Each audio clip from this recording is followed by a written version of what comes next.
295 fake encounter. Okay. साजिशों से पागल करार देते हो, सीने में 5 गोलियां उतार देते हो, गैंगस्टरों को बैठ के खिलाते जेल में, देशभक्त एनकाउंटर में मार देते हो। ना जीते जी पे साथ देता कोई इंसान, मरने के बाद बना देते भगवान। तेरे कर्मों की दुनिया में कीमत है क्या, प्रूफ करने के लिए देनी पड़ती है जान। भरत तिवारी ने सिखा दी एक बात कि रखना तमन्ना सरफरोशी की, यहाँ सब मांगते तो हैं भगत सिंह सी औलाद, पर पैदा होना चाहिए वो पड़ोसी के यहाँ।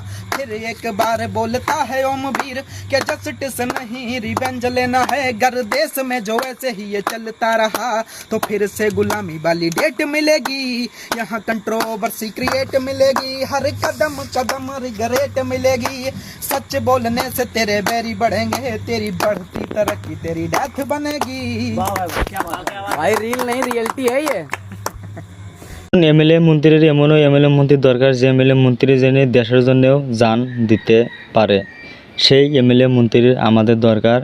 আমাদের এমএলএ মন্ত্রী সেই এমএলএ মন্ত্রী আমাদের দরকার নাই যে এমএলএ মন্ত্রী দেশ বেচার জন্য হিন্দু মুসলিম নিয়ে রাজনীতি করার জন্য, সেই এমএলএ আমাদের কোনো প্রয়োজন নাই।